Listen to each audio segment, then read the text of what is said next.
Good evening. Good evening. Thank you for joining us at the Voice from the Baltic Star. My name is Ben, and with me this evening is Ewan. How are you doing, Ewan? All right? Hello, yes, I'm very good, thank you, Ben. I'm very good. Let's see if we can't fix that. Yeah, I'm optimistic. I'm not, but I'm trying to be. So, what we have for you tonight is The Trial of Champions. This is one of the classic fighting fantasy game books. In the original series, it is number 21. It was published about 1986, I think. If I can find the actual title page, I will tell you. Yes, 86. I It believe is. that's what last time. We have a mixed history with this, and when I say mixed, what I really mean is uniformly bad. Mm. We had a go at this a while ago, and we did poorly, very, very poorly. We didn't make it into the actual Trial of Champions, dying in the preamble part Yeah, of cowardice, in fact. And it became one of our sort of things that we talked about as being a particular low point in our attempts to defeat these books. So we thought we'd have another go. And that went, believe it or not, even worse. We still didn't make it into the Trial of Champions, and this time we died even before we got to the point where we could die of cowardice, which was bad. However, we have now had a third go, and in our third go, we are enthusiastically into the Trial of Champions itself. It took us a while to get here, but we are now in the Trial of Champions. The only downside is I'm looking at the stats we have, and they are bad at the moment. We are weak and mm. vulnerable, and this could all go horribly wrong at any second. But this is part two of our third attempt, essentially. And it could all go wrong at any time. We're in completely unknown territory. We've never been this far before. The backstory is that this is Death Trap Dungeon 2. Death Trap Dungeon was one of the very early fighting fantasy books, and this is a return to Death Trap Dungeon. And at least this time we've made it into the Death Trap Dungeon, which is the Trial of Champions. And, well, oh, it's all going brilliantly so far, isn't it? Yeah, I would say so. I mean, it has gone well. To be fair, we are injured. Things have gone poorly. In fact, I think we entered twice, didn't we? So you could Yes. say that this is a fourth attempt, Yeah, maybe. we got sent back to the beginning at a cost of honour or something, and it was bad. Yeah, yeah. Yes. Exactly. However, we have made it far enough to actually need a map to follow. And so Mm. hopefully, just hopefully, we will have more luck this time. So my current stats are skill 10, stamina 9, and luck 9. Which is worrying. Yeah, especially the stamina. Yeah, pretty much equally as worrying as mine. I have a skill of 10, a stamina of 13, and a luck of 8. So, Okay, so the we're same. clearly doomed. Yeah. But you never know. Maybe from this point onwards, it becomes really easy. Well, yeah, exactly. We had to go through a trial to get here. Frankly, we were already champions, I believe, according to the book. Not my words, the And we have book's. outlasted one of the other people, we think. Mm. So, Yes, it's definitely possible that we are achieving something important. mm, definitely. Okay, so where we last left off um, was 346 for the paragraph number. And it says, "You soon come to another doorway in the right hand wall. Nailed to the door is a small bird, long dead Yes. and shriveled. If you wish to open the door, turn to 59, and if you'd rather continue along the tunnel, turn to 150. Now, the last one of these, there was a broom nailed to the door, and it definitely contained a witch. Mm. So I am curious what will be behind the door with the small bird on it. But I mean, we do have rules that we play by, don't we? We do, and in fact, I think the first rule of Fighting Fantasy Club is always use doors unless they're natural doors. Unless they're natural doors. Yeah. And unless they're entrances that lead to natural caves or whatever, doors is the way to go. Yeah. So this is probably going to be the quickest and shortest death we've ever experienced. But we're going to open the door and turn to 59, where it Well, could we tried to say, pad it out, to be bad fair. luck.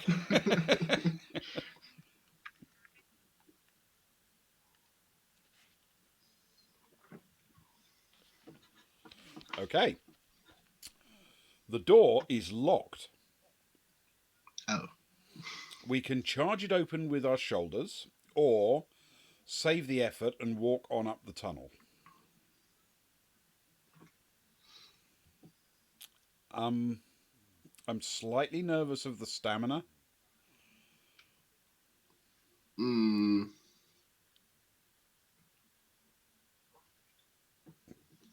But, yeah, that could be true. you know. But it's a locked door. Locked doors have to contain good things, don't they? Otherwise, why would you lock them? Well, yes, that is the question, isn't it? That means there's got to be something important behind there. Yeah. So you think we should charge it? Well, do we both need to? You've got more stamina than me, haven't you? I do, yeah. Do you want to have a go? Yeah, I'll give it a go, and All we'll see right. what happens. We'll give it one attempt and see what happens. Give it one attempt. Okay. You will try and charge it open with your shoulder, turning to 91. I apologise if this is instant death, Ben, because there's no turning back. If it's instant death, it's instant death. I mean, you know, as you rightly say, we are already champions. Okay. Roll 2 dice.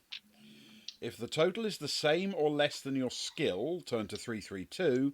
If it's greater, turn to 357. 2 dice. Mm-hmm.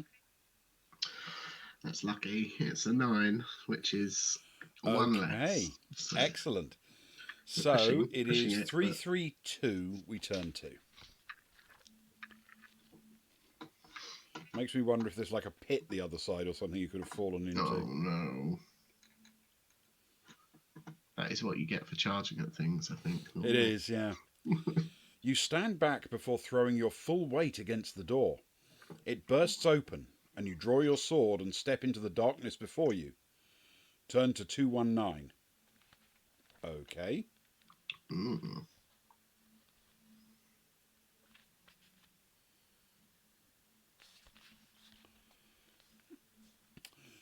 The temperature inside the derelict room is much lower than in the tunnel. You begin to shiver as soon as you step into the room, and you can see your breath hanging in clouds in the cold air. In the wall of the room, far wall of the room, you see a large tunnel entrance from which you can hear the sound of slow footsteps coming towards you, and a long, low hissing sound. You stand your ground, sword in hand, as a hideous beast enters the room. It has a bloated green stomach, like that of a huge toad, and a grotesque, misshapen head supported by a blubbery neck. It has a circular extended mouth whose fat purple lips surround rows of sharp teeth. The beast slices its prey and then sucks the innards out.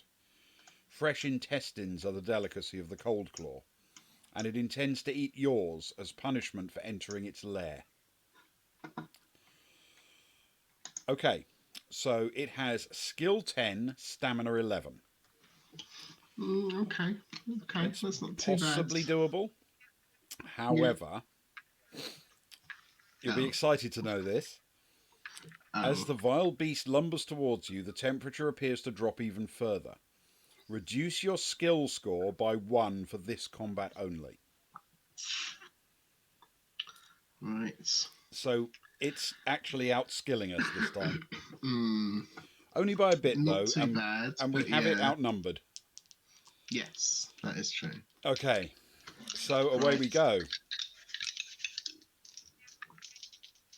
I have rolled a 5, so I get a total of 14. Mine is a grand total of 15, having rolled a 6. Okay, and it has rolled a 6 for a total of 16. So Oh, it's hit one of us. You normally Yeah. go odds, don't you? I do indeed, if that's all right, Ben. It is. That's a 2, so it hit me. Oh, sorry. That's life, the way it goes. Okay, round 2. Next round. Okay, I've that's rolled a better. 7 for a total of 16. Oh, I too have rolled a 7 for a total of 16, Ben. Well, that's good. And it has rolled a 4 for a total of Ooh, 14, which means that it is is good. now down to 7 stamina. Mm, So that's the same as my stamina now. that is good. That's good news. Okay, and I have rolled a 9 for a total of 18. No, I've rolled a 9 as well, Ben. Would you believe it? I'm sure this happened last time as well. I'm I sure think we it had did, quite a yeah. few same numbers. And it's I rolled a mean, we are 6, limited. so it is down to stamina 3. It's very good. This is good. We're winning here. Mm. And I have rolled another 9. Not me. Mine is a 6 for a 15 total. Okay, so I have an 18, you have a 15. It has rolled a 4 for a total of 14. It is done. That is fantastic. That's good Okay, news. so we no longer have to worry about reducing our skill score, and we have won, Yeah. so we turn to 252.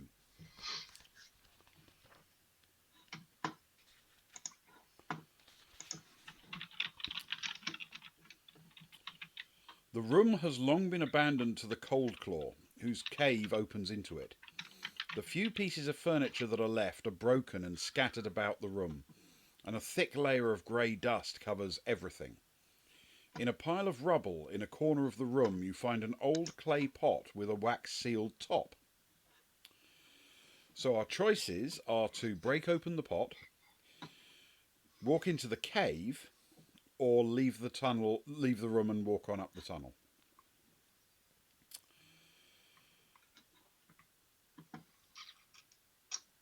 Wow. I mean, I think we're looking in the pot, right? Yeah, I think we have to. Or you? Okay. Yeah, and then For if we follow our starters. rules, walking into the cave is bad, right? Yeah, that's true. That is very true because that is a natural That's a door, natural door, yes. which are not kind to us normally. So let's try breaking open the pot, and then we'll worry about the cave afterwards if it gives us the chance. Yeah. So we will Don't say break open if the like pot that. and turn to 115. Cool. Because breaking open the pot may just kill us. Mm, it's possible. Okay.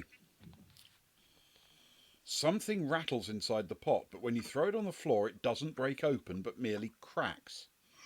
And a green Mm. gas starts to escape from it and fill the room. Oh. Okay.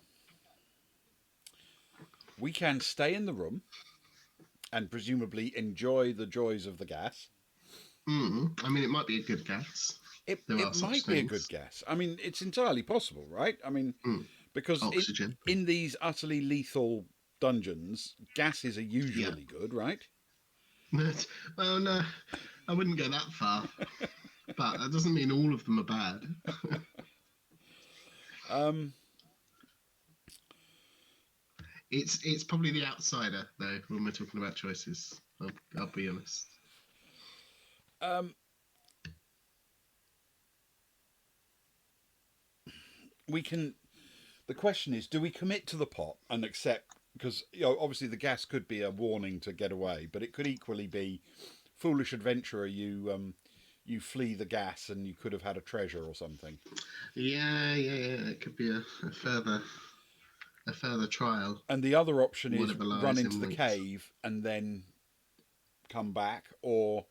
But I'm guessing if we run in, I don't know, but if we run into the cave and come back, we may not get a chance to find out what was rattling inside the pot. Hmm. That does often happen. Yeah. So I suppose I'm torn between staying in the room and running back into the tunnel. since the cave is clearly not our friend. No. I would agree. I think it's a tough choice, honestly. Let's see what Critfail says. Aha, we have crit. Oh, he's right. He's definitely right.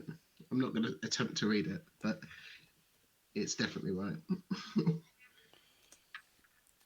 If they know that we know that they know we know, then we should stay in the gas.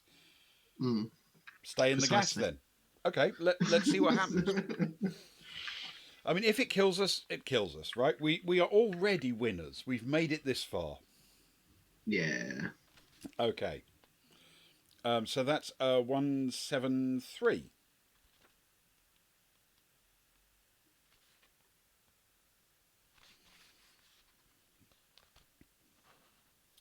The gas is not toxic and soon drifts harmlessly away. You pick up the clay pot and throw it against the wall. This time it shatters and something shiny falls to the floor among the fragments of clay. You look down and see a gold ring, which you pick up and drop into your belt pouch. Okay, finding nothing else of interest in the cold room, you decide which way to head. We can go into the cave or return to the tunnel. Okay, so we have a gold ring. That's good. Because we had one of those before, if you remember. And then we used it to pointlessly pay for crossing of a bridge that we didn't need to. Yeah, that we then had to recross again because we got sent out of the dungeon in shame. Yeah. Something like that. So if we are following our hard-won rules of survival, we do not go into the cave. Yeah, that is true. That is what the rules say. That is what we've learnt the hard way. And they've never have they ever let us down? I don't know. Probably many times, but we yeah. but we follow them anyway. Mm. Yes, thank you, Crit. That was good advice. Okay, so I'm thinking return to the tunnel, but Yeah, I mean, I think that works, as you say. If we're paying attention to the rules, okay, that is what we should be doing. then we will not look back and return to the tunnel. 150.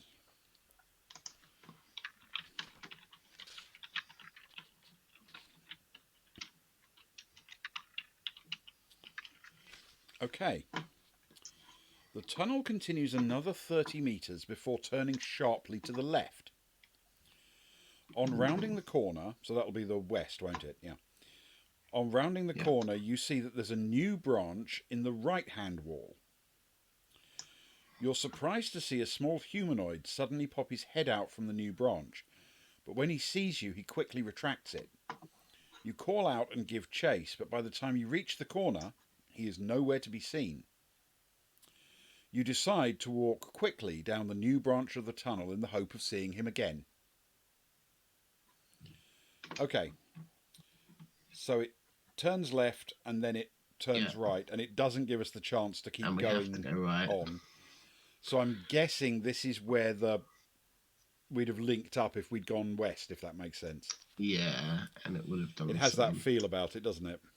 We've finished a section. We now have to move on. Okay. It certainly does. So 287 we turn to.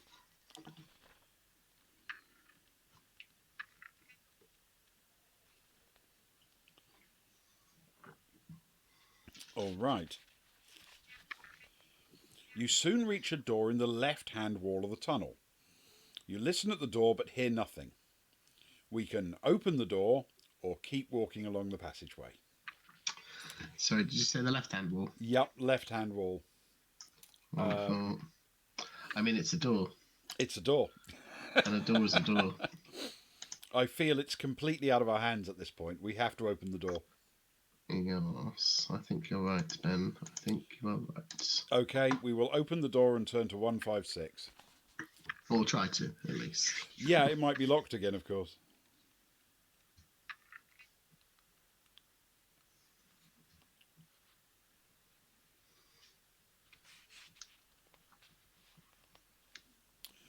The door opens into a narrow, gloomy corridor. at the end of which you see a stone plinth with a large glass dome resting on top of it. 4 black candles are burning on each of the corners of the plinth, illuminating the dome with an eerie glow. As you approach, you see there is a tiny man trapped inside the dome, jumping up and down, trying to attract your attention. The man is no more than half a metre tall, and is wearing tight-fitting black hose. You notice that his ears are pointed, and he has a wispy grey beard. He gestures to you to lift the glass dome. We can do that, or return to the tunnel. Weren't you talking the other night, Ben, about 4 candles? And O's as well, I believe. O's. And he's wearing O's. And plugs. Rubber ones for the bathroom. 13 amp. 13 amp. Yes. Yeah. Yes. What some people will be too young to remember rubber ones for the bathroom. Ah, yes. Sorry, in all of that, I completely forgot what the options were. The little chap's under a sort of a bell jar kind of glass dome. Yeah. So we can lift it off him, or try to. Yeah. Or leave him, basically. I mean, it appears as though he's trapped. I agree. That's what it looks like. And, enemy of my enemy and all that. I mean, I can't see that anyone would be upset with us if we set them free. Someone else might be. I like your logic. I do like the logic. But that being said... Yeah.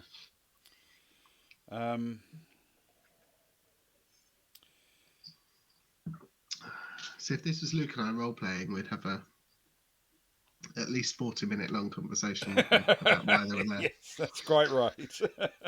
This would be a long running discussion. You're cool, Ben, I believe. I'm tempted to say we set him free because he might turn out to be an ally, and I mean, if he attacks us, he attacks us. But I just don't know what the point is of the black candles. Yeah, I mean, that's a bit menacing, shall we say. Yeah, it is. Yeah, it is indeed. Okay, well, I am happy to lift the dome if you are. Yeah. Let's see what happens. Okay, we lift the dome and turn to 199.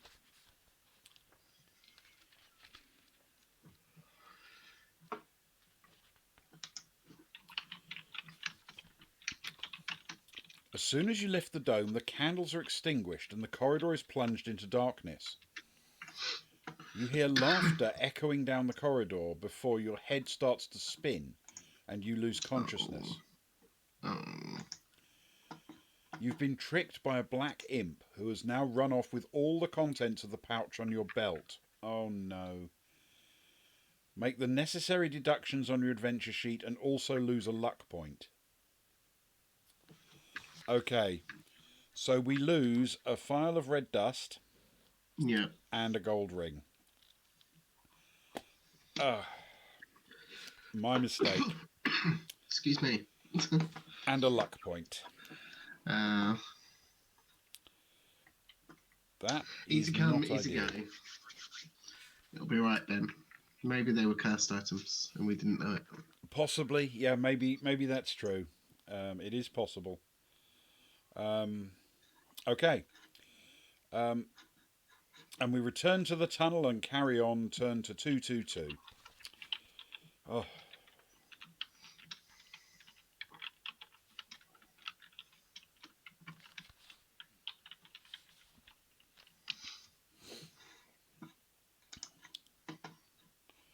Further along the tunnel, you stumble upon a pile of rocks. Something underneath the rocks catches the light and sparkles. Carefully, you remove some of the rocks until you can see what is hidden underneath. It's a broadsword, finely honed and perfectly balanced. If you wish to use it instead of your own sword, turn to 240, and if you'd rather leave it where it is, turn to 7. I was hoping it would be the body of a crushed imp under That some would be- falling rubble. That would have been really helpful. Yeah, and on him Thanks, you Dungeon. find whatever he took from you. Yeah. What do you think? Do you fancy a shiny new sword? I do fancy a shiny new sword. And I'm wondering if this is how you get your luck point back. Maybe. At some point, something in here has to heal us, right? Presumably. Eventually, yes. We're running Maybe. very low on health. Okay, let's try the sword. Probably not a sword, though. I mean, if it's wrong, But it's yeah. wrong, but let's try it. We will turn to 240. 240.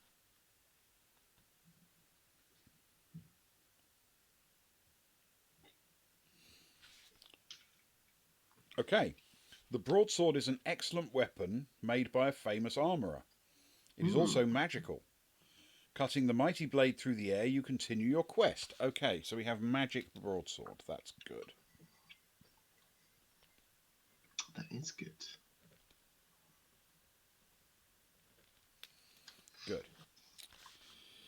You continue your quest. Turn to 7.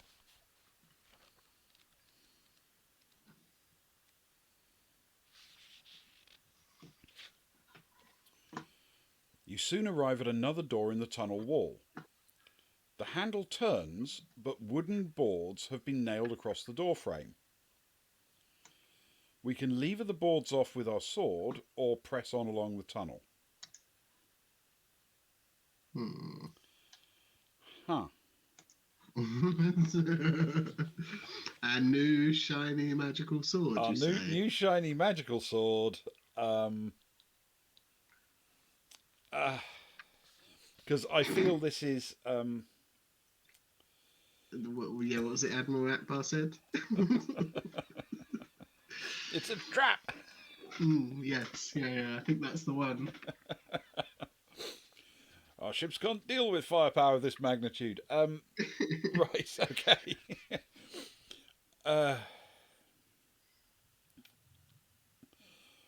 Okay. I don't know. I don't want to risk the sword, if that makes sense. Not because it could not only rob us of our sword, it could also lead to something bad. it could cost us a luck point or something as well. That would be quite painful. On the other hand, I mean, it is Didn't a door. even tell us which wall the door was in, did it? It's just in a wall. The problem is it's a door. It is. And we have rules. Or is it? It looks like a door. Yeah. And it's not a natural door, so... That is true. My temptation is to say it's out of our hands, but if you feel differently, I understand. No, I'm happy to go with you on this one, Ben. Okay, let's lever the boards off with sword. Turn to 336. I feel 336 has got to be a good number, right? Yeah, maybe. Unless it doesn't go up to 666 and they just thought, oh, we'll use 336 instead. And it's a bad number. Who knows? Yeah. I mean, it's 21 times 14. That sounds right, doesn't it? That sounds like a good number. Yeah. So, the nails holding the boards in place make a loud creaking noise as you prise the boards away. Actually, it's not 21 by 14, it's 21 by 16. Sorry. Whoa, stop. 21 by 16. I don't want anything to do with it.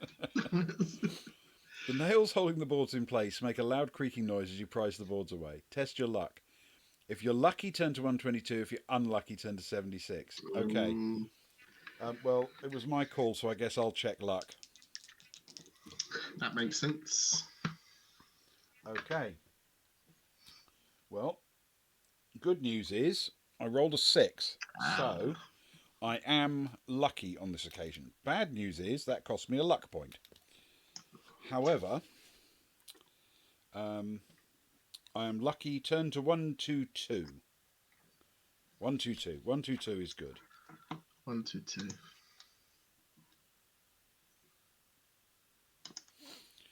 Despite all the noise you make, no creature of any kind arrives to investigate. Okay. At last, the final board comes free and you're able to open the door. Turn to 13. The luckiest of all numbers. The luckiest of all possible numbers. And it's a prime, so it's not made of anything, really, multiplied together. 1 by 13. 1 by 13, yes. I was going to do that for 122, but I decided against it. It's going to go, that's 1 times 122 then. You're not wrong. Follow me on Twitter for more maths tips. Okay. You pull the door open and walk into a small room which has not been entered for years. A thick layer of dust covers everything, and cobwebs hang down like dirty old curtains. 2 skeletons, mouths hanging open, lie half submerged in the dust, propped up against the far wall. One of the skeletons is pointing at the other. Suddenly, the door slams shut behind you, and the pointing skeleton starts to speak. Brothers and sisters have I none, but that man's father is my father's son. Who is he? Okay. Brothers and sisters have I none, but that man's father is my father's son. If that man's father is his father's son, then that man's father is him. So yes, who is he is his son.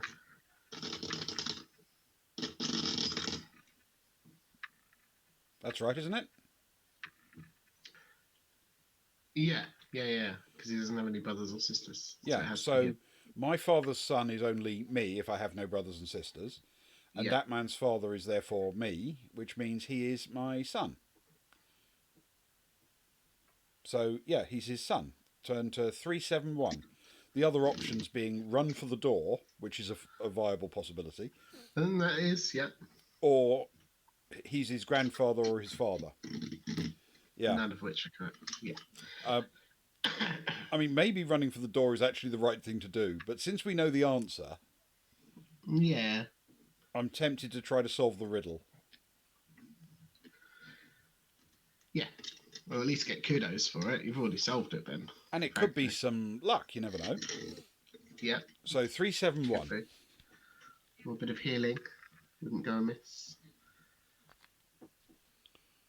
Yeah, 371. Very good.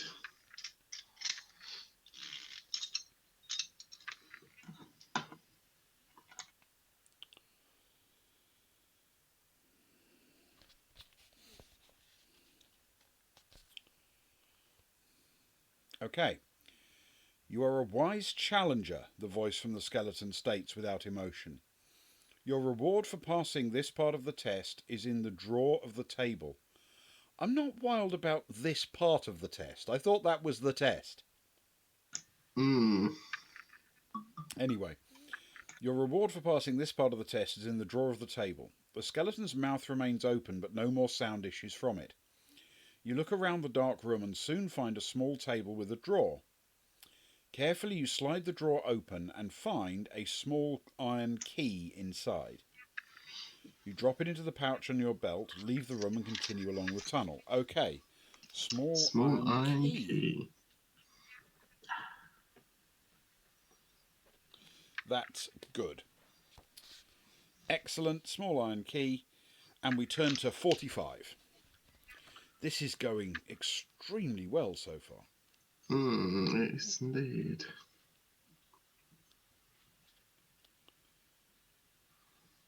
Okay. It is not long before you arrive at yet another door in the left-hand tunnel wall. We can open it or keep on walking. I feel we know the answer to this question. Yes, I think you're right, Ben.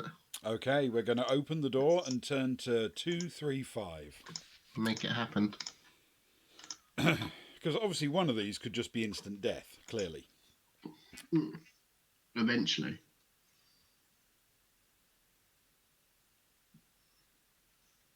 Okay. The door opens into an empty room. You enter the room cautiously, and as you do so, the door swings slowly shut behind you. You search the room for a secret passageway, but find no sign of one. To your surprise, the door is not locked, and you're able to walk out into the tunnel.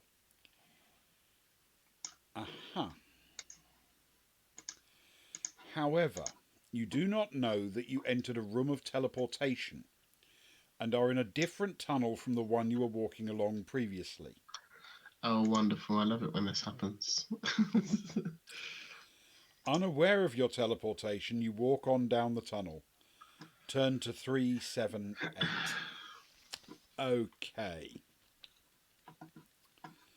So we need a new map section, basically. Yeah. Let's go over this side, shall we? Does that make sense? Let's head over here. And presumably there is a tunnel. Yep. And the very same room from which we came out of. That's what it looks like. Yeah. Oh boy. Okay. You follow the tunnel around a right-hand bend until it ends at a wooden door. You have no choice but to open it. I agree, but how does the book know that that's our rule? Interesting. You gotta love this, the way this is written. You have no choice but to open it, and are surprised by what you see inside the room. Turn to 3. So surprised we can't process it for at least however long it takes Ben to find 3. Yeah. Okay. Sitting cross-legged in the middle of the room is a fat, bald man, Eastern in appearance. He sits motionless and holds a bamboo pole between his outstretched hands. Half a dozen coloured wooden blocks are hovering in a circle in mid-air above him. The man's eyes are grey and blank, and he is obviously blind. The room is sparsely furnished with a slatted wooden bed, a cupboard and a large wooden chest which has pride of place in the centre. Welcome, contestant number 2. Ooh. Ooh. Ooh. I have been waiting for you. I am Noy, a trial master, and a servant of Baron Succumvit. My duty is to test you in 3 ways before allowing you to proceed. Okay. Are you ready? We can obey the trial master or attack him with our sword. Our magic sword, I should point out. And that is true. I mean, I think pretty obviously we're supposed to do the trials, aren't we? Yeah. I mean, I know it's a bit gamey to know that, but you would imagine going into such a thing that you would probably expect there to be some kind of trial. Yeah, and I think Slayer's right. This guy's got magical powers in that he can make blocks orbit his head. So, yeah. Indeed. Okay, so let's obey the trial master, and we will therefore learn just how badly ruined we are. We will turn to 369. 369. Excellent. 369. 369.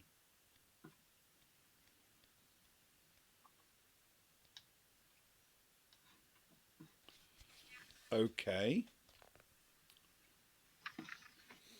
The 3 things I'm instructed to test you in are strength, intelligence, and fighting ability. Oh. Should you fail any of these tests, you will not be allowed to continue the Trial of Champions. We insist on a worthy winner.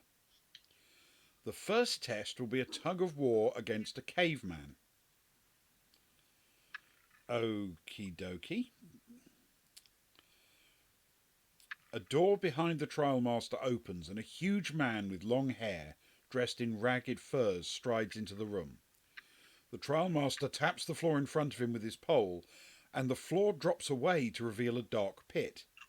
He then orders the caveman to fetch a thick rope from the cupboard. He gives you the end of the rope and tells you to take the strain with the rope pulled taut over the pit.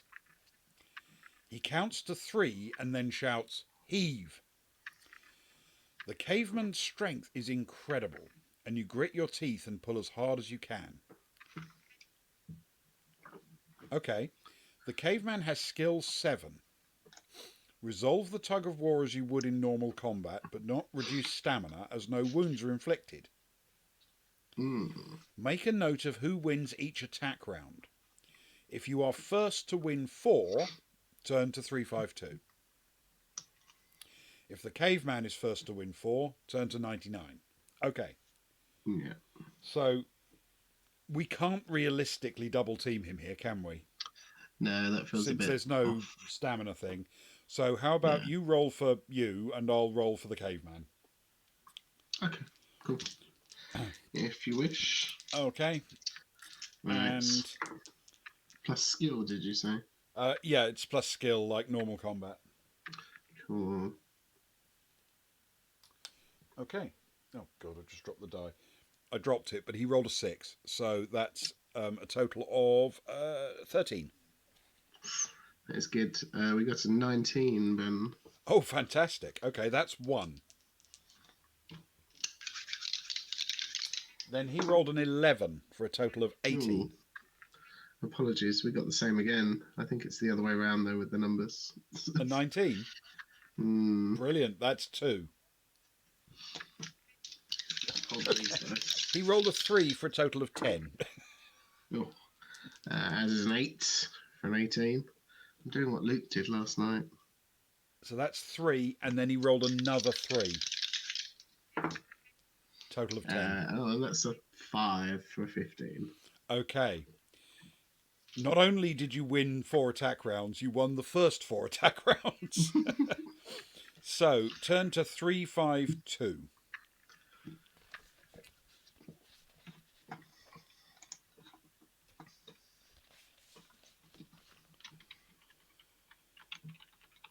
Your strength is greater than that of the caveman. With a mighty heave, you pull him forward and watch him fall headlong down the pit. Unconcerned by the loss of his servant, the trial master speaks again. I will now ask you a question. Think carefully before answering.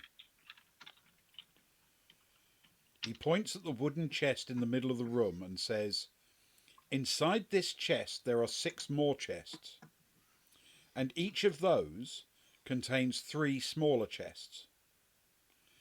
How many chests are there altogether?" If you know the answer, turn to the reference with that number, and if you're wrong or don't know the answer, turn to 72. Okay, so inside this chest there are 6 more chests. 6 chests, 3 in each. So there are 6 smaller chests. Yeah. And then 3 in each of those. Yeah. Which is 18, plus the chest that they all go in to start with. Plus the 6. So it's 18 plus 6 plus 1, by my reckoning. Yes, I would have done 4 times 6, but same principle. Yeah. Yeah. Yes. So that's 25 total. Is that right? My math's okay? That is what I've got. Yeah. Slayer agrees. Slayer it must agrees. Be true. Okay. So I will remember the reference 72 just in case we're wrong, but we think it's 25.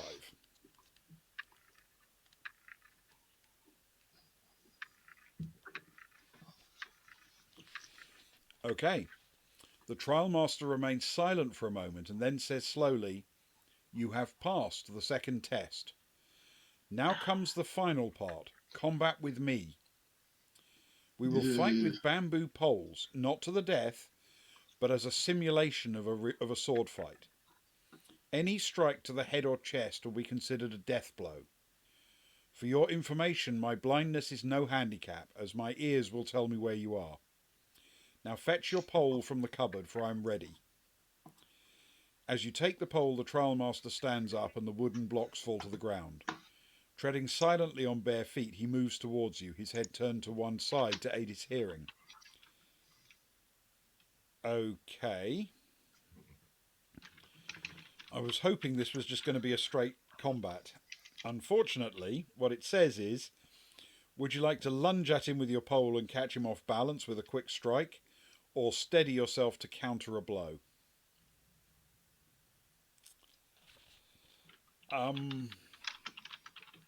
don't know.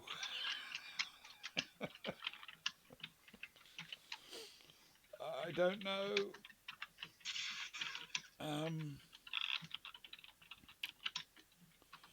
Quick strike or counter a blow? What was the description for countering a blow? It says, you wish to lunge at him with your pole and catch him off balance with a quick strike, or ready yourself to counter a blow. I mean, if we ready ourselves, he's not going to be able to hear us, right? Because we're not moving. Good point. And Slayer thinks he might be quick, so counter might be the way to go.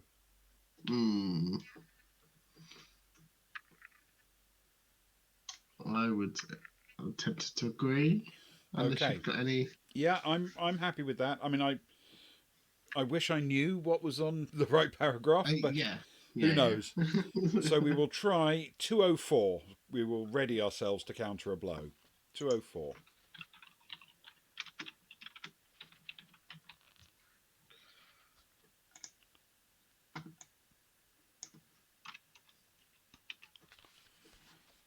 The agile old man strides nimbly towards you with the bamboo pole held to one side. You cannot tell whether he's going to bring the pole down over his head and strike at your head, or sideswipe you in the ribs. If you wish to anticipate a strike to the head, turn to 111. If you wish to defend your ribs, turn to 32. Oh, God. Well, he did say a strike to the head was an instant win, didn't he? Yeah. Was there something else as well? Head and... Yeah. I think he said chest, but I'm not sure if ribs counts as that. Which it's difficult, isn't it?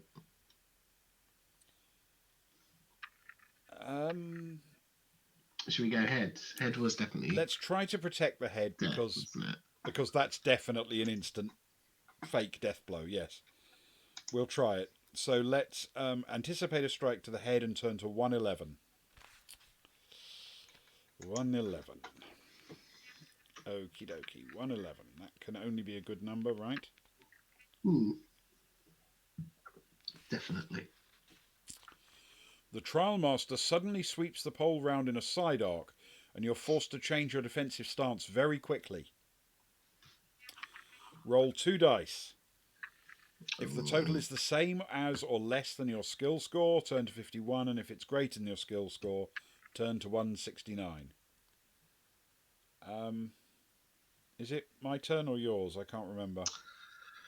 I've lost track, if I'm honest, Ben. Sorry. I'll tell you what, let me roll a die, and if it will do odds and evens. Start again, yeah. It's even, it's a 4. So I will do it.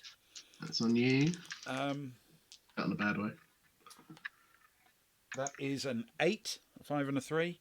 So it is less than or equal to my skill, which is currently 10.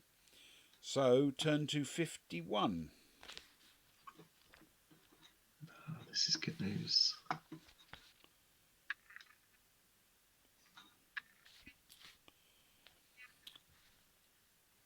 This is starting to feel very like that battle in the arena again, isn't it? Oh no. With a deft manoeuvre, you change your defence and bring your pole down to protect your ribs. The trial master's pole strikes your own with a loud crack. Do you wish to take the initiative and strike back, or defend again? I think given that we've blocked him, now might be the time to have a go at hitting him. Yeah, I think that feels right. Maybe? Definitely. Yeah? Yeah. Okay with that? I would not disagree. I think it's a good call. Okay, If not now, then when? Then let's try striking back and turn to 239. Because honestly, we've already lived longer than I expected us to. yes, yeah, that's true. Before we even entered this room. Okie dokie. You thrust your right arm forward in an attempt to strike the trial master's neck. He tries to counter your blow by bringing his pole up quickly across his body. His skill score is 8. Okay, roll 2 dice. If the total is the same as or less than his skill score, turn to 248. If the total is greater, turn to 298. So it's your turn.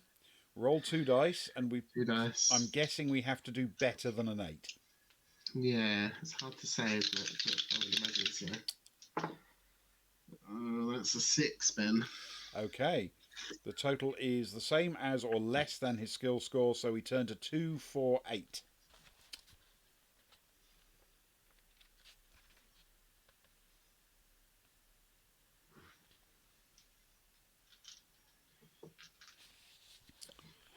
The trial master reacts quickly and blocks your thrusting pole. Okay. Sweat breaks out on his forehead as the trial master realizes that you're a better fighter than he originally thought. Making the most of your psychological advantage, you step forward to strike again. We can execute a body blow or an overhead strike. Mm, tough choice. We just went head, didn't we? Is that right? Yeah, yes, we went for his neck, didn't we? Mm. Slayer seems to think a body blow. Okay, all right, let's do that then. I think that's perfectly reasonable. I don't have strong feelings about it, put it that way. Yeah, yeah, yeah. Okay, yeah, we'll execute a body blow. Turn to 320.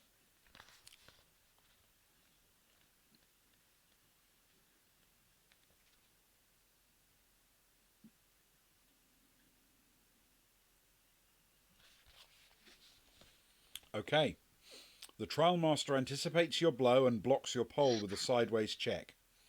The poles crack together and your advantage is lost. With renewed courage, the trial master leaps in the air and tries a do-or-die aerial assault. You thrust your pole upwards in a desperate attempt to strike him as he lands on top of you. Roll 2 dice. If the total is the same as or less than your skill score, turn to 140. If it's greater, 274. Okay. All right. That's my turn, isn't it? It is this is you. Okay, that's a total of a 3, which Mm. is the same as or less than my skill, because my skill is 10. So turn to 140.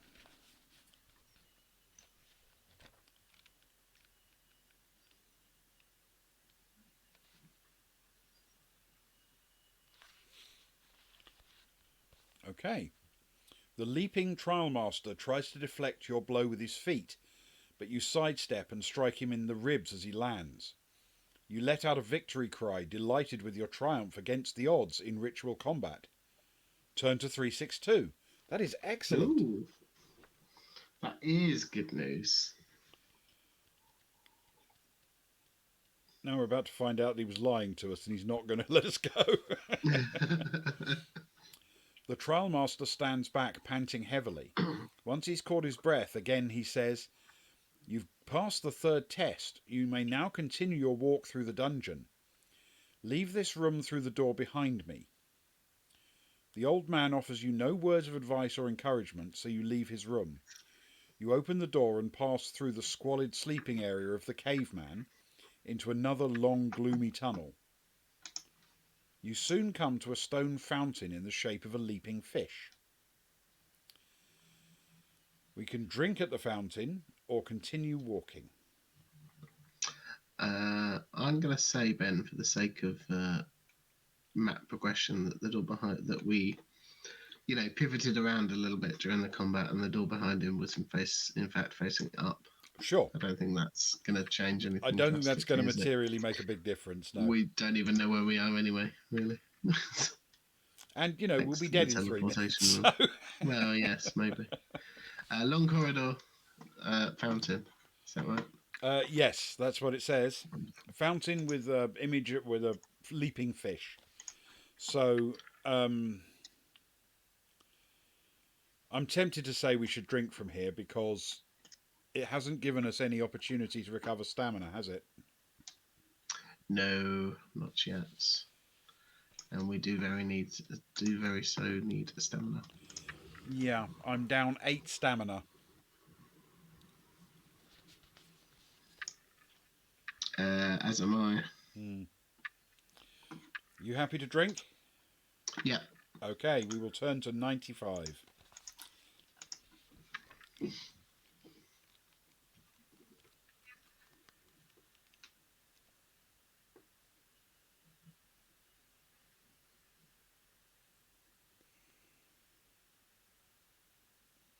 Okay. What just happened there? We lost our. We lost the black box the background for some reason. Yeah. I wasn't even anywhere near my computer. Well, not my keyboard anyway. That's very weird. That is very weird. Okay. The cool water of the fountain is refreshing, but has a terrible side effect. Okay, so add 1 stamina point.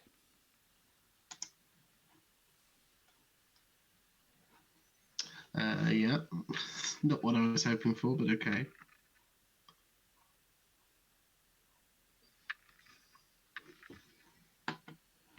Oh, it gets worse. Oh, good times. And when I say it gets worse, I mean it gets much worse. So we add 1 stamina point, which, to be fair, I did desperately need. Yeah. But deduct 2 skill points.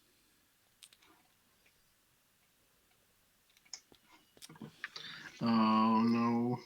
As the water rapidly accelerates your aging process. You've That's aged not 30 years in less than a minute. Ugh. But you don't realise what's happened and continue walking resolutely along the tunnel. Oh, God. There we go. That'll do.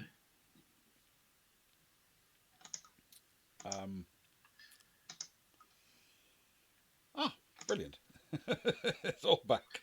Well done. Yeah, that will kind of work. It's slightly back. That's good. Okay. So, yes, we had a stamina but lose 2 skill. So my skill is now 8 and my stamina is now 8. Which, I hate to say it, that makes me still extremely weak and much more vulnerable. And now my luck's down to 7 as well. I mean, these are bad numbers. Yeah, it's not looking good. No, to be fair, it's been going quite well. Touch wood, so far. It has. So good. Yeah. Okay, we continue walking resolutely along the tunnel. Turn to 329. Okay.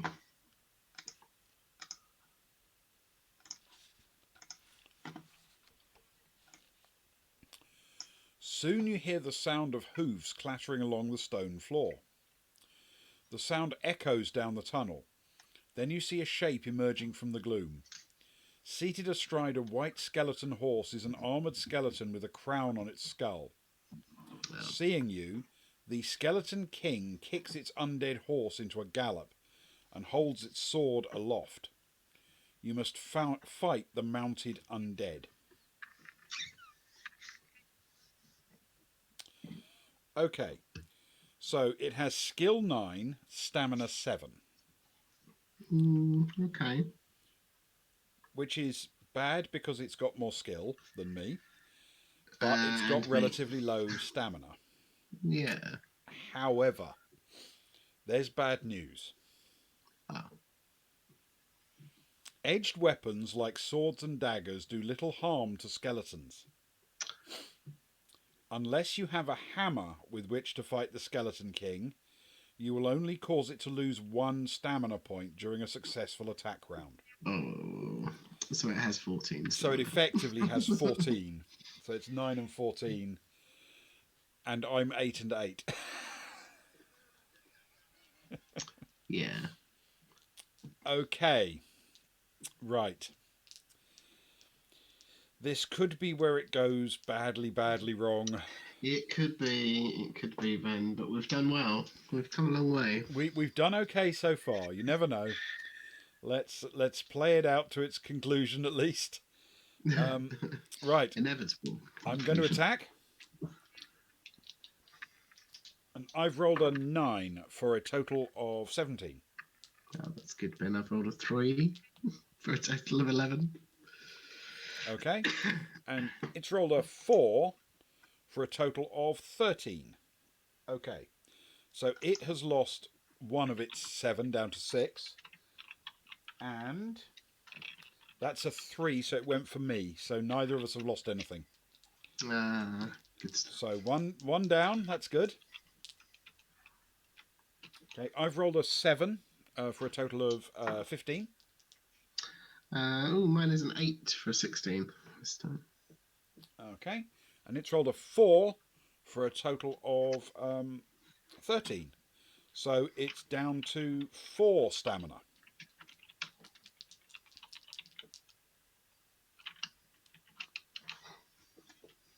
I have rolled an 8, double 4, for a total of 16. Mine is a 6, please, Burton, for a 14. And it has rolled a 7 for a total of 16. So it's tied with me. And it has rolled a 2 for who it targeted. So it went with me. Nobody loses any stamina. Nothing. Let's go again. I have rolled a 7 for a total of 15. Mine is a 6 for 14, please, Ben. And it has rolled a 6 for a total of 16. 15, sorry. So that means it's tied with me. And it has rolled a 6, so it went for me. So again, nobody loses a point. This is a trial, this one. Yeah, this certainly is. It's been a while since... Oh, my dice. And I have rolled a 12 for a total of 20. Oh, Ben. Mine is a 4 for a total of 12, please. Okay. And it has also rolled a 4. So it's done a total of 13. So it's down to 3 stamina. And it rolled a 4. It went for me again. So it's down to 3. We've lost nothing. This is going startlingly well. Better than expected. It must be said. I've rolled an 11 for a total of 19. Oh, Ben, I'm glad you're here. I rolled a 5 for a total of 13, please. And it has rolled a 3 for a total of 12. It is down to 1 stamina. Oh. I'm switching up the dice. They're rubbish. And I've rolled an 8, total of 16. No, it's me. Mine is a 7 for 15, please, Ben. And it's rolled a 6 for a total of 15. So it doesn't matter which of us it goes for, because you can't take damage from it, and I've finished it off. It is done. That we got very lucky. Yes, I think so. So even with some terrible dice rolls. Yeah, that's a 209. Thanks, Claire. We go to 209. 209.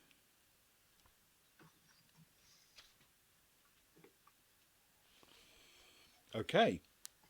You open the horse's saddlebag and find a mirror and a wooden whistle. Okay.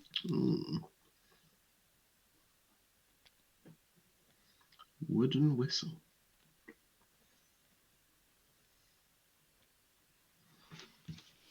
Yeah. A mirror and a wooden whistle. Okay. You put them inside your pouch and continue along the tunnel. It soon ends at a T-junction. We can go left or right.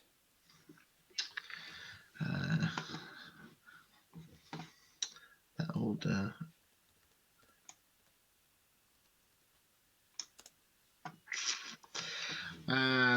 the oldest question in fighting fantasy books, I feel. Left or right? Yeah. Left or right?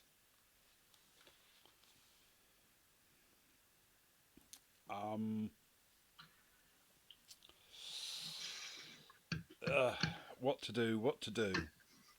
Nothing to go on. No, I'm afraid not. Just left or right.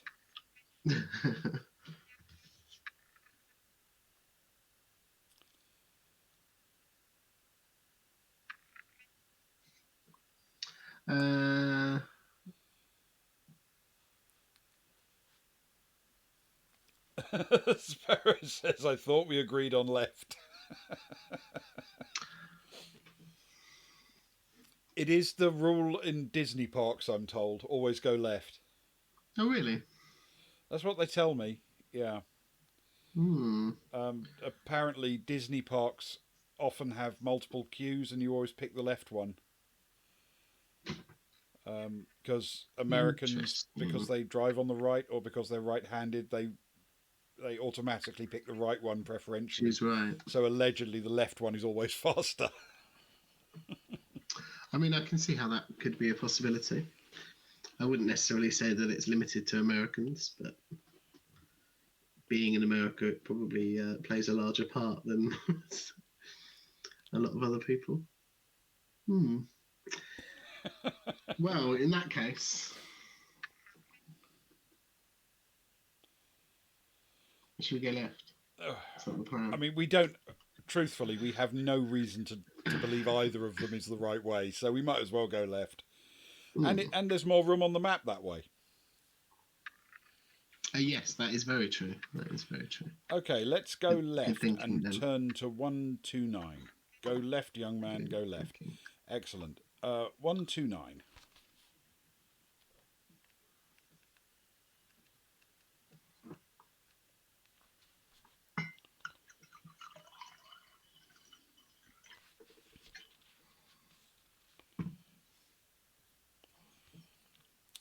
The tunnel extends only 20 metres before it ends at the edge of a dark pit. You drop a stone down the pit and hear it hit the bottom a few seconds later. The sides of the pit are too smooth to climb down, and it would be foolish to jump down. Yeah, if it takes a few seconds for it to fall, yes. Yes. If you're carrying a climbing rope over your shoulder and wish to climb down the pit using that, ... If you do not wish to climb down the pit or are unable to do so, you must walk back and past the last T-junction and go right. So, I'm afraid, right it is. We did have one at some point, didn't we? Did we use it at the other pit? I have a vague feeling.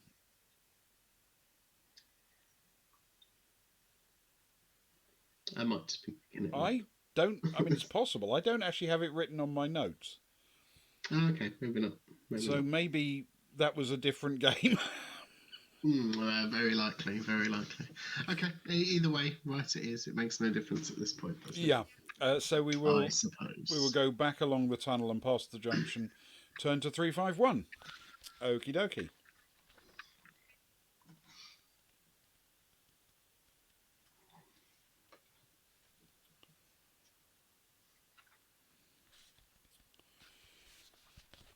Okay. After 20 metres or so, you come to an iron grate in the floor. We can lift the grate or keep on walking. Well, a grate is a door, right? Yeah, I would say it is. Most definitely. It's not natural. It's a door. No. So the decision has been made for us. I feel it's definitely a given, right? A grate is a door. Yeah. Okay.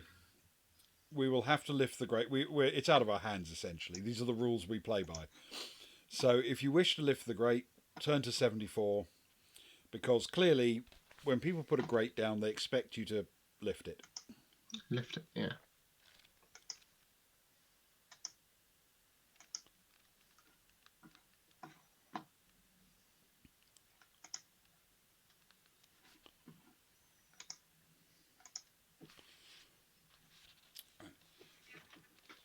Slay, you're right. We don't go into every manhole cover we walk over, and you're absolutely right about that. But we would if those manhole covers were in a fighting fantasy book.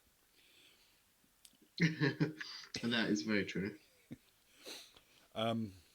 As you begin to lift the grate, it suddenly flies up in the air, pushed from below by a powerful and hideous creature. A grotesque head appears on a long, segmented body. It has no eyes, but a large, suckered mouth surrounded by sharp hooks, and it strongly resembles a giant tapeworm. Attracted by the heat of your body, the bloodworm extends its body forward in an attempt to hook onto your flesh. That sounds pleasant. Not good. Not good. Okay. Roll one die. If you roll 1 to 3, turn to 325. If you roll 4 to 6, turn to 234. So this is, instant death. You did tell us, Slayer, as well. You did. Mm-hmm. But we didn't listen. I don't think we're actually equipped to listen properly when there's a door involved. No, that is very true. It is out of our hands, unfortunately. Yeah. It's policy. It's company policy. Yeah.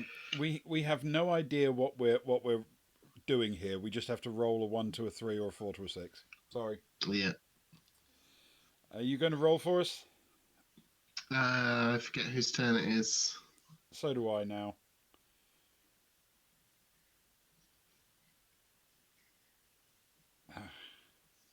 How about I roll to work out whose turn it is? Yeah, sure. And then at least we got 2 rolls to blame it on. It's your turn. Go badly. Sorry, my turn. It's a 2. Okay. And I have rolled a 3. So it's a 1, 2, or 3, which is presumably instant death. You never know. 3, 2, 5. 3, 2, 5.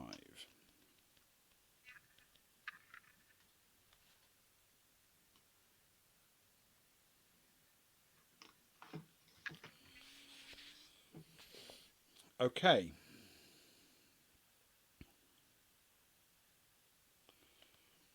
You are surprised by the speed with which the bloodworm's head darts forward.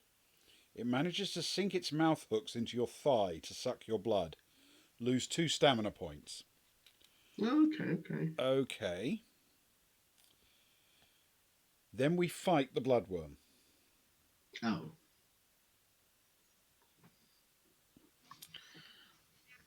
So, it has skill 4, stamina 6. However, every attack round, win or lose, costs 2 stamina points due to the loss of blood. Right. So we can't just, kill it. We have to kill it fast because my stamina is currently 6. Whew. Okay. And my skill is only 8, but on the other hand, it only has a skill of 4. Yeah, so, which isn't too bad, is it? Yeah, we basically got to knock it off in 2 rounds if we can. Yeah, we both need to land a hit at least once. So that's a 10 for me, so a total of 18. Sorry, Ben, mine is a 4 for a 12. That's okay, it's done a 6, which is a 10, so that costs it 4 of its 6 stamina, and it costs me 2 of my 6 stamina. Okay, we have to finish it this turn. Oh, and it can't land a hit on me either.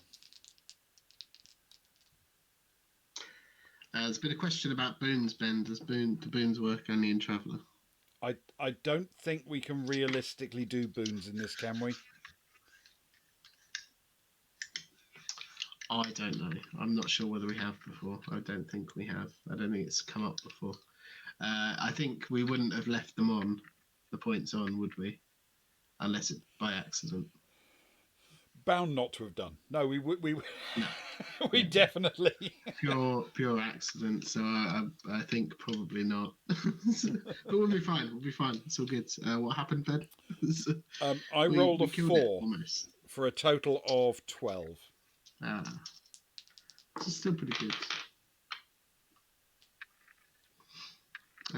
My next roll is a 10 for an 18. Okay, and it has rolled a 3 for a total of 7, which means I lose 2. Yeah, as do I. And it loses all. So it's done. Now, I should point out my current stamina is 2. Okay. So we really need that. Should we go back to the fountain that healed us for 2? For 1. It sounds like a brilliant idea. Get 1 stamina back and get skill taken down to 6. Skill. Yeah. Good times. Plus, didn't it do that skill thing by adding 30 years to our lives? Oh, yeah, that's true. So eventually... There's a limited number of those we can take. Yeah, that's very true. I think we may have had just about as much healing as we can cope with. But we are still alive, as Slayer rightly says. We are still alive. Yes, we have made it. The problem is there's bound to be like a final boss. And with stats of skill 8, stamina 2, I'm not doing all that well. Okay. However, we did win and we turn to 123.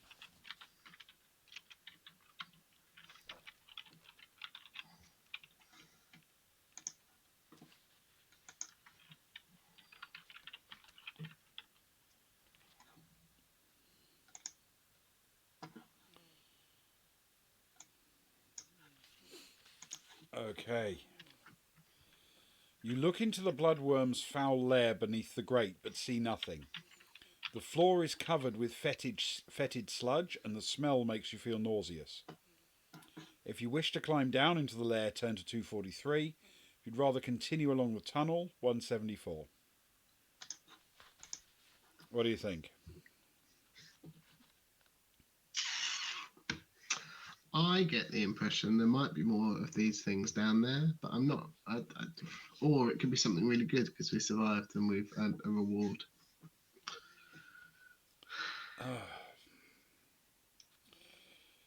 You see, that's the thing, because, I mean...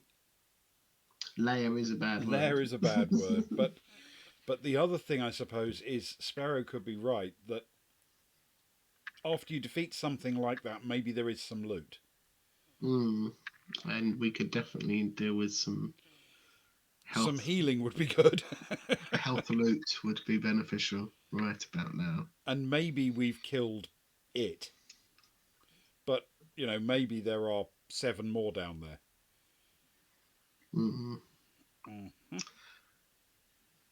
Although you'd imagine if they're that hungry, if they only get adventurers coming through once a year, they'd kill each other off.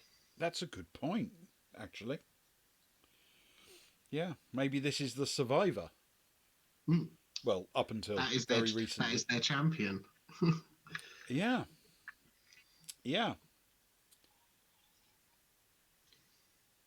I don't know, Ben.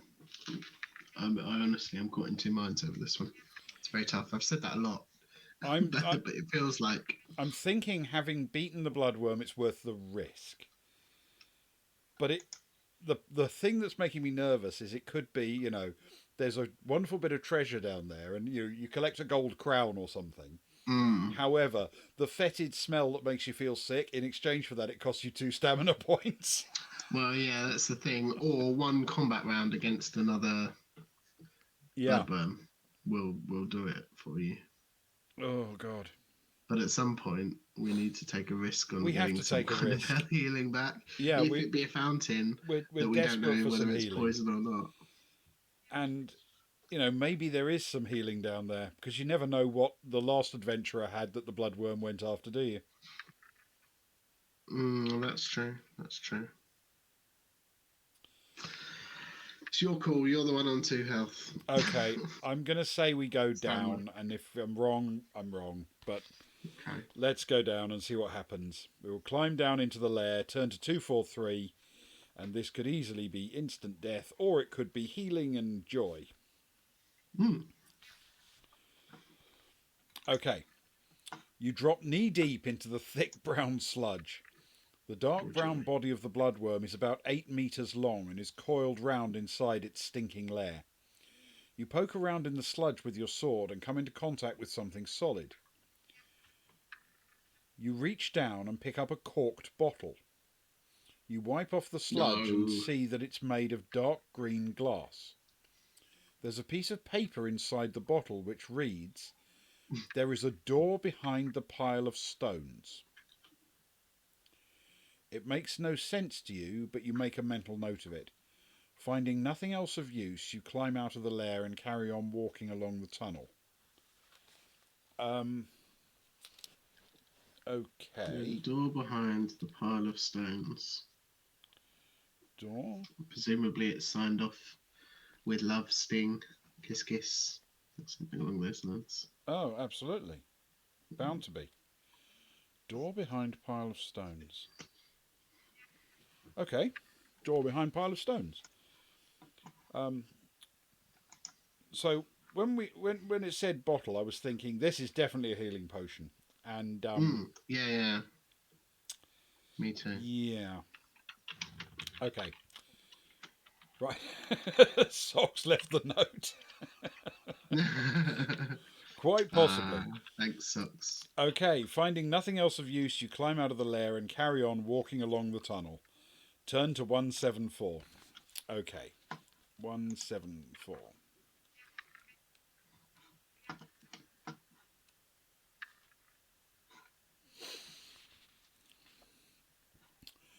The tunnel turns sharply to the left and then doubles back on itself.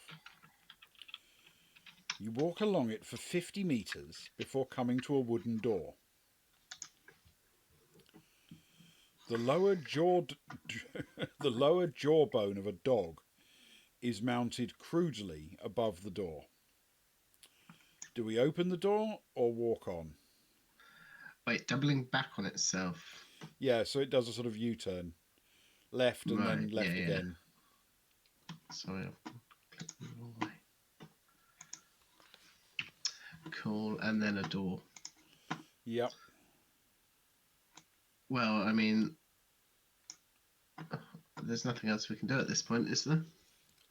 No, I mean, it's a door. We can, of course, ignore the door and walk on past it, but we're not going to because it's a door.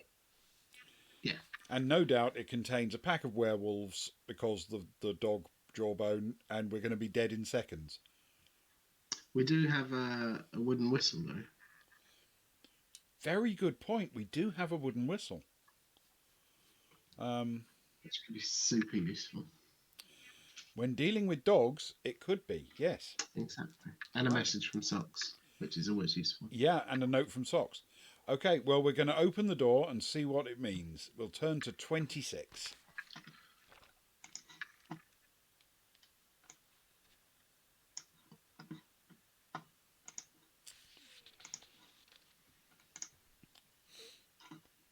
As soon as you touch the door handle, you hear loud barking and growling. You push the door open and see a vicious-looking, two-headed black dog straining at a leash fastened to a hook in the far wall of a small room. Its eyes are red and saliva drips continuously from its fanged mouths. The room is in a terrible mess, with everything broken or chewed by the dog. However, on a shelf, mounted on the wall behind the dog, there is a metal box. We can attack the dog, blow your wooden whistle, or close the door and walk on up the corridor. I feel... Attack the dog. No. Yes, with my That's 2 the wrong stamina, answer, that's clearly the way to go. A wooden whistle. Oh yeah. Okay, let's do it. You happy with blowing a wooden whistle? Yeah, that seems like the sensible option. We Lick, have it. lick dog. Lick whistle. No, lick dog. That's definitely a better choice. Okay, we will blow the wooden whistle, which is 67.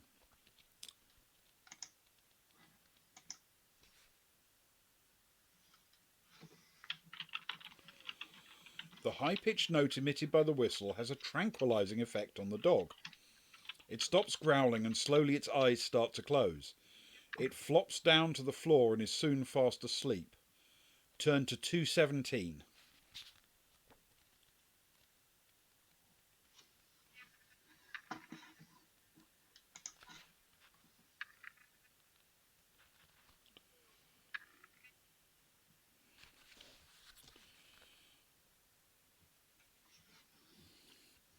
You step over the dog, reach up to the shelf and take the box. You prise it open with your sword and find a copper bracelet inside. Ooh. So, we can put the bracelet on the wrist or leave the room without it and continue along the corridor.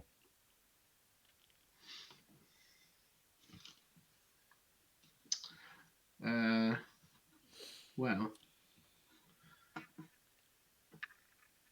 I mean, I think we're surely we're going to try it on, aren't we? We're going to have to. I mean, aside from the fact that it was Being obviously guarded by a two-headed guarded dog. by a two-headed dog, yes.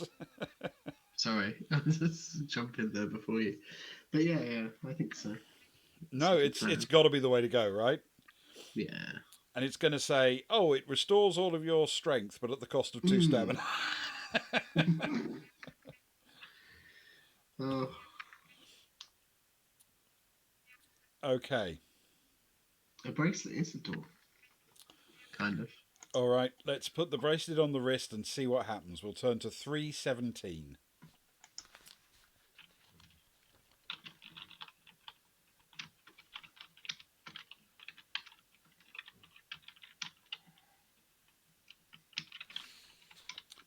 Okie dokie.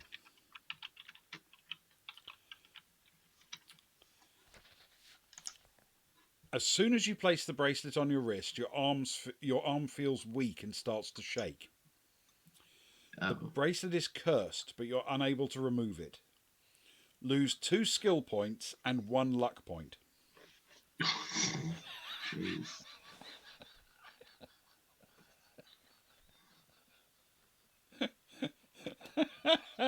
At least it wasn't stamina. That is a really bad door, Sperry, you're right. Worst door ever. Can I just point out that my current stats are skill 6, stamina 2, luck 6.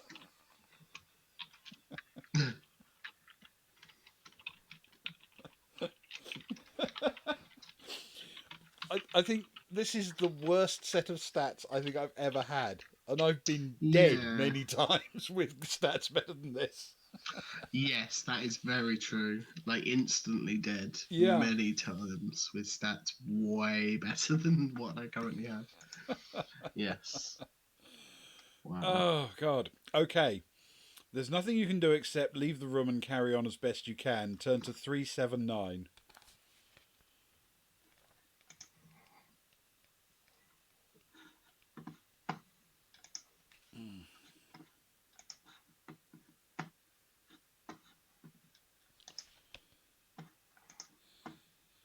The tunnel continues straight ahead until it ends at a T-junction. Left or right? Oh. Really? Oh, God. Left or right?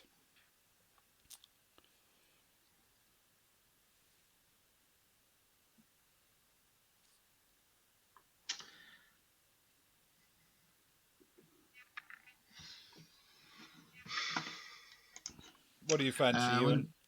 What did we do last night? Hold on. The tunnel continues straight ahead And then hits a T-junction. and hits a T junction. So I'd imagine it's got to be right, hasn't it? Unless left would get us to the other side of that pit, but I don't remember that there was another side to that pit. If you remember, I think it was just a pit we could explore if we had a climbing rope. Yeah. Um, I mean, in theory, that's what I've got it as reaching, depending on distances, obviously. but maybe right. Yeah, you could well be right. Maybe right is the thing to do. At least the progression. We could go left if you think and see what happens. I mean, I think to be honest, you're probably right for progression. Though honestly, we don't actually know which way we're facing, do we? Because of that teleport room. Yeah, that's true. We could have been completely spun around, and we have no idea. So all we really know is that that other section of the map is accurate, but not necessarily orientated properly. Yeah.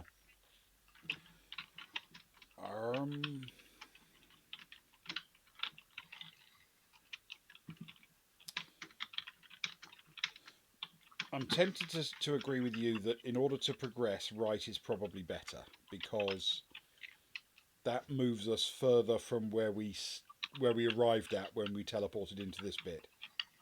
Yeah, definitely. Okay, let's try it then. We'll go right this time and see what happens.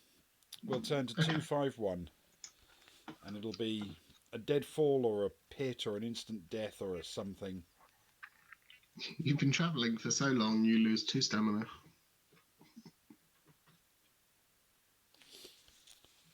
Okay. There is an archway in the left-hand wall through which you see a brass bell mounted on the wall at the end of a narrow corridor. We can ring the bell or continue straight on.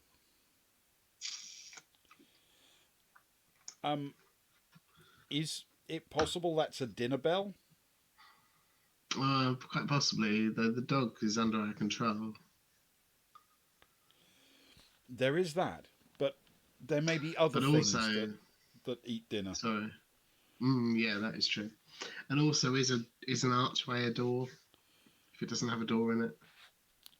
I mean, it's got to be a doorway, but Yeah, certainly. yeah. I wouldn't argue with you on that, Ben. Definitely not. Maybe it's the bell of healing. And more of a door than a grate. Yes, Slayer's right about that. That is true. That is true.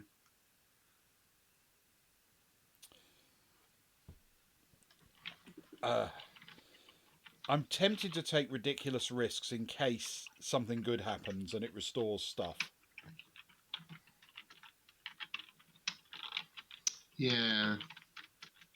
Because I'm kind of thinking when we get to a final boss fight, we're doomed.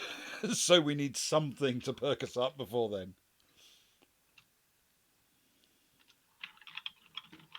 Yeah, okay. I'm with you. That works. So you happy to ring a bell? I wouldn't say happy, Ben, but I'm equally as happy as I am to be in this dungeon. And if it turns out this is the dinner bell and something's coming to eat us because of it, then so be it. Yeah.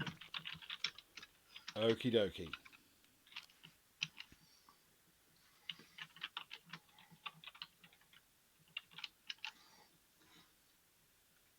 Yeah, I like it. It's a good plan. All right. A delicate sound rings out from the small bell as you tap it with the hilt of your sword. You hear a fluttering of wings overhead. You get ready to defend yourself, but a white dove flutters down and settles on top of the bell. Much to your amazement, it's holding a gold ring in its beak, which it drops into the palm of your hand. Ooh. With the ring safely stored in your pouch, you walk back down the corridor and turn left into the tunnel. Okay. Gold ring. That's good news. That's the third one that we've had. This is the third time we've had a gold ring. And the other two, one we kind of foolishly gave away, and then one was stolen by an imp. Yeah. But we now have a third go at a gold ring. It might just be Could the be. same one from the buckets there. Maybe We the should leave dove a mark collects on them this from the one. buckets. Hmm. We should mark this one some way so that if we get it back later, once we've lost it, we know that it's the same one. Yeah. So we turn left into the tunnel and turn to 333.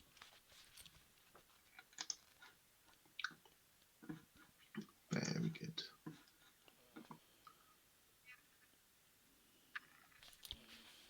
Okay. The tunnel ends at a T-junction. Looking left, you see that the way is blocked by a pile of rocks. To your right, you see a wooden door some 20 metres down the tunnel. Now, we can investigate the rock pile or walk towards the door. And normally I would say this is a no-brainer. But we have a note which says there's another door behind the pile of rocks. Yeah, it kind of feels like a natural door though, Ben. No, you are right. We have been given a note from Socks, From allegedly. Socks, no doubt, yes. In which case, I feel as though it needs to be obeyed, listened to, obeyed. Well, let's at least find out what kind of door it is, because Yeah. if it turns out that it's a natural door, we might have to think twice. Yes. Yeah. Okay, so yes, we will investigate the rock pile. Turn to 96.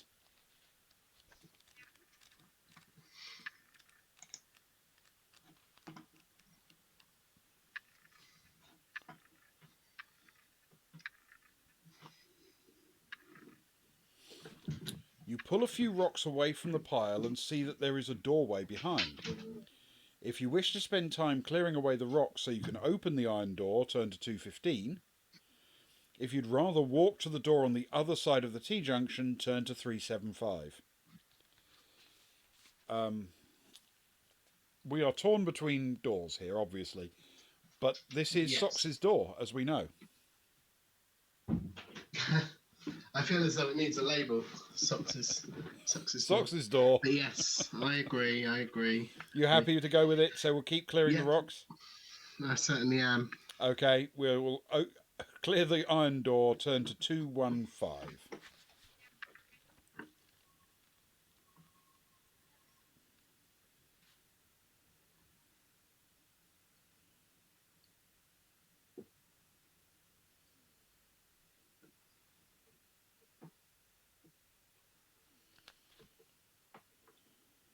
Okay. It takes about 20 minutes to clear the rocks away. Eventually, you turn the handle of the door and shove on it with your shoulder. The rusty old door creaks open and you find yourself standing in a disused tunnel. The air is dank and musty and you can't see far into the gloom, but as your eyes become accustomed to the dark, you can see that there is no way forward, as the roof of the tunnel has caved in. On the back of the door there are words and numbers written in chalk, but it's too dark to see them properly. We can fetch a torch from the main tunnel to read the words and numbers, or if we'd rather forget about the derelict tunnel and walk to the other door, we can turn to 375. Okay, so I'm trying to remember something here, because there was a thing that we did in a previous game where we got into trouble by reading something which we couldn't see in the dark. Yeah, we just dropped down. Yeah. From a passageway in the ceiling, hadn't we? I think. Yes. And we read it. But I don't think that was Death Trap Dungeon, was it? That feels I'm not sure. Too early. It was more recent than that, I think. Yeah, I think you are right. But I wouldn't like to say with any confidence. Well, it appears that Socks may have left us a note in chalk on the back of a door. Notes within notes, as it were. Yeah, so I guess we're going to have to get the torch and read it at least, because we're going to have to go the other way afterwards, aren't we? Yeah, we've got no choice. Okay. As to what to do after, unless this holds a secret. Yeah. Well, let's fetch the torch and see what the words and numbers say, and we will turn to 394. Good plan. 394. Okay. The torchlight casts eerie shadows inside the derelict tunnel, but you're concerned only with the words and numbers on the back of the door. In barely legible writing, you read set 1, 249. Set 1, 249. You make a mental note of what you read and then walk out through the door towards the door on the other side of the T-junction and turn to 375. Okay, 375.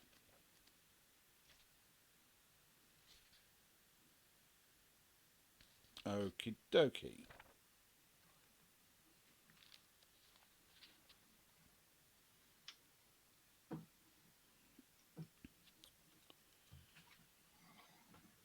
On the from 375 that was, yeah.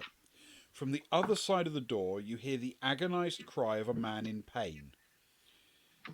If you wish to open the door, turn to 168, and if you'd rather keep on walking, turn to 138.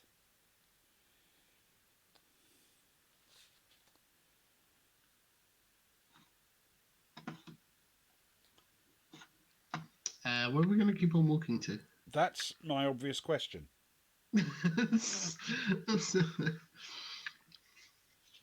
I suppose maybe that tunnel continues and that's on the side, possibly? Oh, okay, yeah, maybe. Maybe. I got the impression it ended in that door, but maybe it didn't. Okay, let's change that then. Because that seems to make sense. Okay. Well, a door is a door, isn't it? A door is indeed a door. So we're going to have to open the door and turn to 168. Because the agonised cry of a man in pain is obviously encouraging. So we will open the door and turn to 168.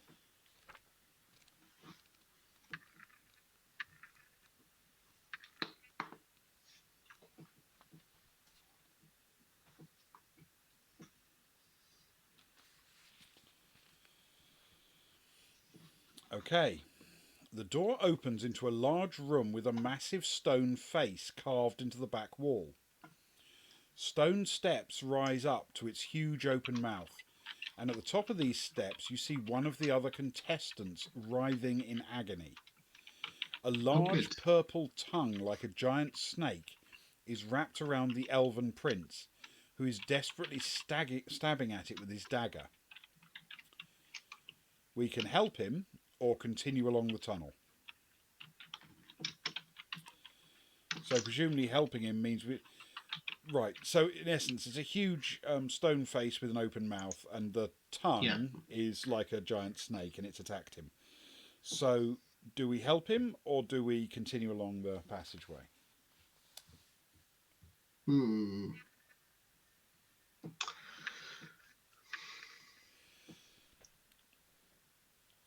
I mean, he is a... Good point, Crit. If he's not in the Union... Yes, indeed. He is a competitor of ours. He is a competitor, but also he might give us something nice if we help him. On the other hand, if we help him, it might cost us stamina, and That is also true. I mean, the good news is that traditionally speaking, mouths only have one tongue. So there's probably not another snake in there. True. Good point. But, I mean, this is Death Trap Dungeon, so... And, yes, apparently it worked for Katniss, which I vaguely remember. Yeah. And that was a little bit like this, a sort of battle royale situation. Should we do it then? I think we'd feel worse about ourselves if we didn't. I mean, he's probably going to stab us in the back, and if he does, we're doomed. but, Yeah. but yes, we will help the Elven Prince and turn to 77. Okay.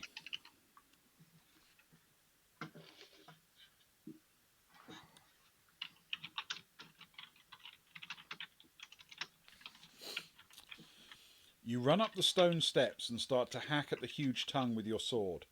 A large gash opens up and purple blood pumps from it, soaking you and making the steps treacherously slippery.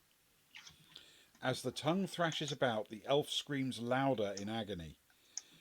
Roll 2 dice. If the total is the same as or less than your skill, or is the total greater than your skill?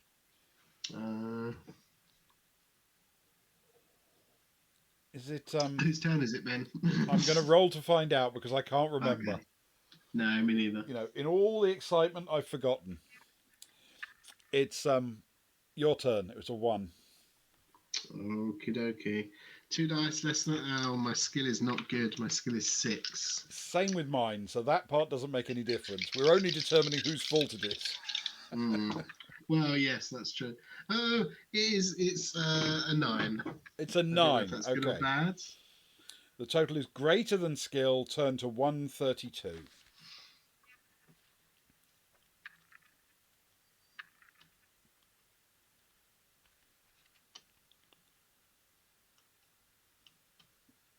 Okay. Trying to avoid the thrashing tongue, you slip on the wet steps and fall over. Test your luck. That's got to be my turn. Test your luck. If you're lucky, turn to 271. Unlucky, turn to 38. Oh, God, my luck is 6. Not anymore, it's not. To be fair, though, I rolled a 6. That's a 5 and a 1. So, now my luck is 5, but for this time only, it did in fact go lucky. Okay. Lucky turned to 148.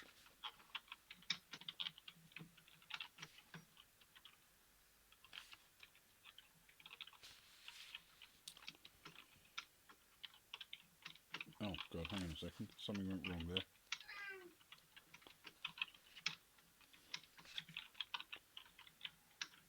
If you're lucky... Oh, okay, I was reading the wrong paragraph. If you're lucky, turn to 271. Lucky turn to 271. That sounds like a very good number. It definitely sounds like a number. You land on the steps without injuring yourself and jump up to rejoin the fight against the hideous tongue. Turn to 8. Oh, good sell. Good save, Ben. Good save. This is excellent. It's going brilliantly.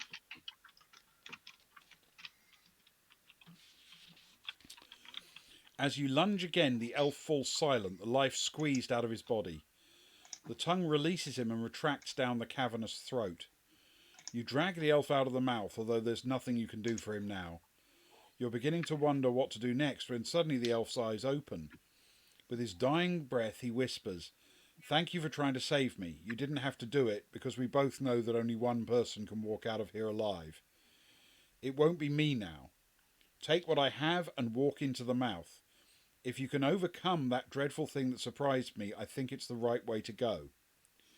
His eyes close again and he exhales for the last time. In a bag tied to his waist, you find a small jar of grey paste which has a very sharp aroma. Knowing the ways of elves, you are certain that the paste will have healing properties, so you decide to dab the contents of the jar onto your wounds. The paste has the desired effect. Add 6 stamina points. Woo. I really needed those. Yeah, that is good. That is good news.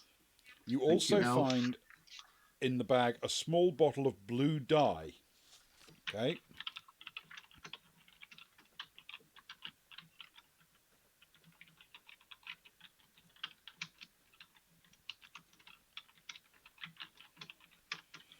Bottle of blue dye. You think about what the elf said. You wish to walk inside the mouth, turn to 306, or rather leave the room and continue 138. He hasn't led us wrong so far. No, that's true. No reason to give up his stuff and then lead us to doom, surely. No. I mean, he's cheering for us, I think, because though he's dead, he wanted us to win now. Yeah. Yeah. If, that's logical. Yeah.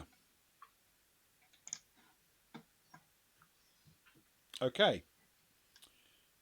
We will walk inside the mouth and turn to 306. It could be instant death, of course, but let's give it a shot. Naturally, I'm going to assume that the room actually went this way.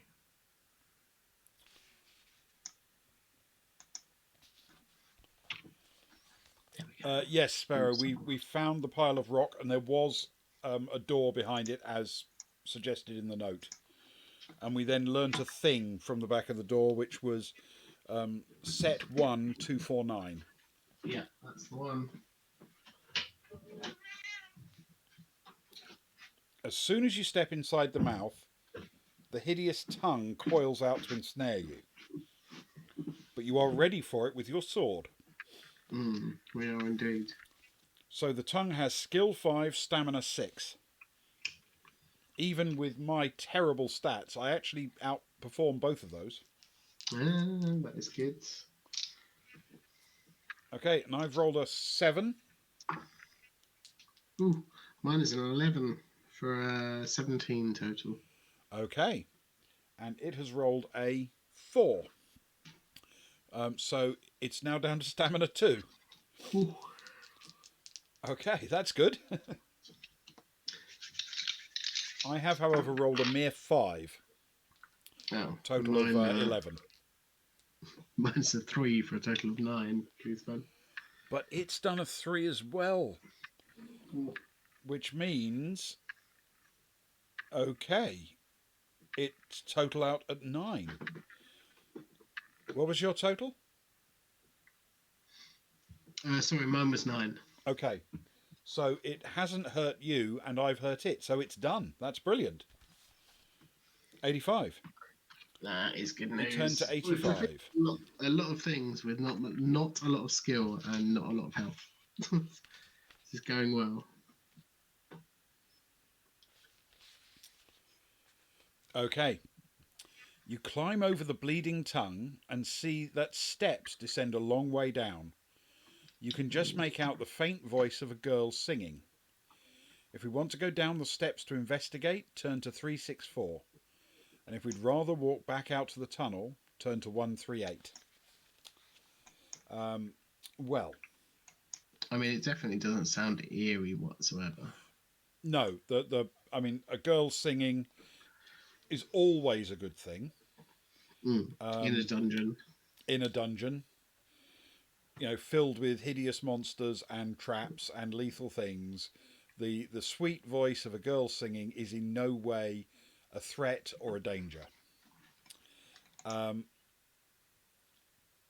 However, now that we have a little bit of health restored, yes. there is just a little bit of a chance that we might make it a bit further than I thought we were going to, which makes me think that now might be a good time to stop for tonight. You're feeling a bit more confident in our in our abilities. Because for a moment I was literally assuming that the very next paragraph we turned to would be instant death. It was going to be it. Yeah. And now I'm thinking we'll at least get to say hello to the girl before she instantly murders us. Yeah, and yes, we did. In fact, the earlier we called it, Ben, the more nights we will survive. That's true. Not that should be an encouragement for us, but bear it in mind going forwards.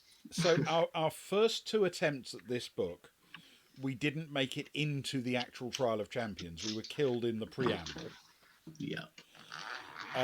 This time, we not only made it into the Trial of Champions, but we've then made an entire section of the dungeon through a second session playthrough. Yeah. Now, honestly, I'm pretty confident that we are doomed.